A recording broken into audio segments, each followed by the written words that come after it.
What is success for you?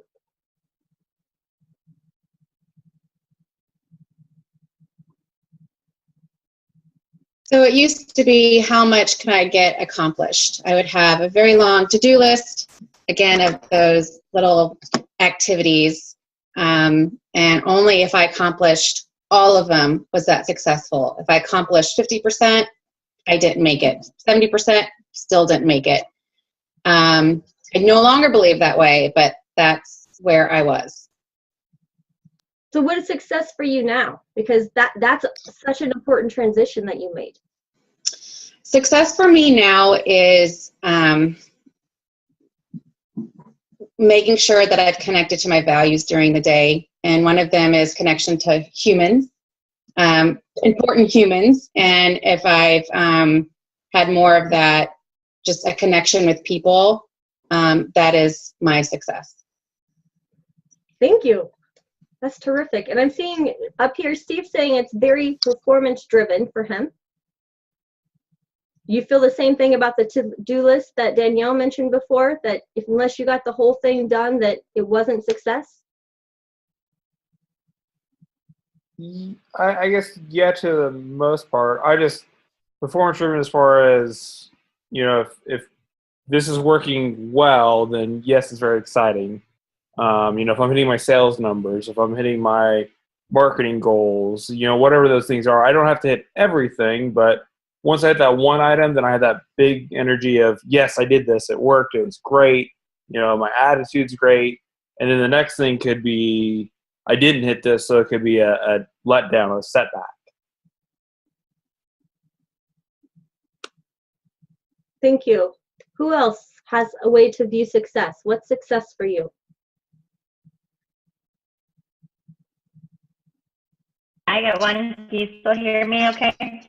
We can. So, I went through transition about 7 years ago when I started staying home with the kids. For me was I had to find a way to accomplish things on a daily basis. So, for example, Monday's my laundry day. I got to do laundry on Monday. If not, it rolls to Tuesday. And by darn by Wednesday, it better be done. So finding like those little steps, otherwise it goes nuts up. Mm-hmm. Great. How about you, Mark? What are you thinking? So many things. My view of success has changed. It's not task driven at all, because tasks are going to be there forever. They don't go away.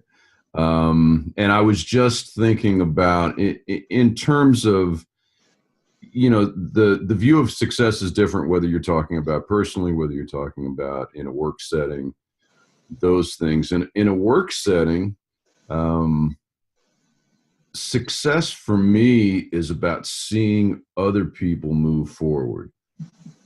So I have an example of a friend that I helped coach for a presentation. It was not part of my business. It was something that we did because we wanted to do it, and she knocked it out of the park. And that to me is success. It didn't earn me a dime, and that's okay. But to me, it was a huge success in the progress that this person was able to make, and I had some small part in that. So that was a big win for me.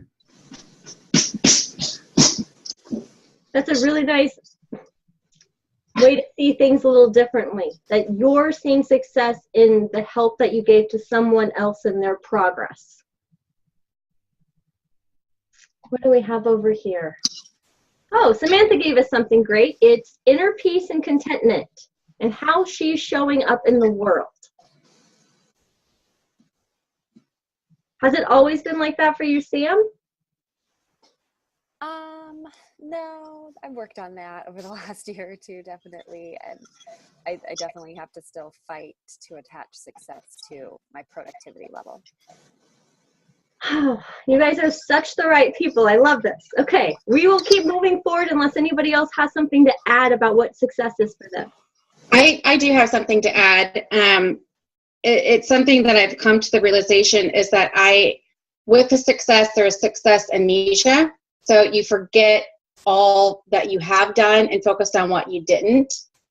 And so flipping that around and writing down, okay, you know, that 50% of stuff that I did accomplish, let's celebrate that. Let's remember that part has been done, because normally it's with the achiever, you're beating yourself up for what you didn't, and you're only focusing on what you didn't.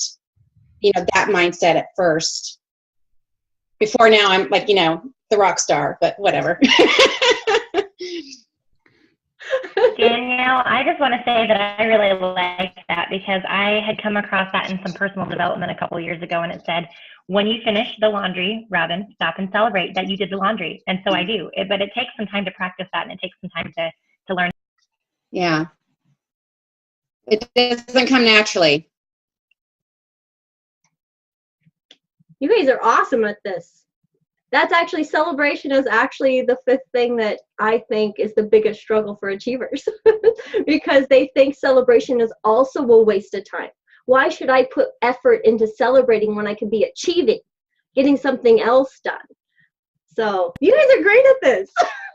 You know, Christina, it's really funny, because that's exactly what I thought until I took that self-development course a little while back, and it said, I realized I had not stopped to celebrate in 20 years, anything in my entire life. No, nothing was celebrated. Like, I mean, I was like, yay, okay, I did that. And then it was always on to the next thing. So that's pretty huge. So I celebrate now, and we celebrate a lot in our house. Good to hear that that's actually something somebody else agrees with me on. So thank you. Makes this easier. We're going to go one step further. And this is the current way you think about your success. How is your current way of thinking about success serving you?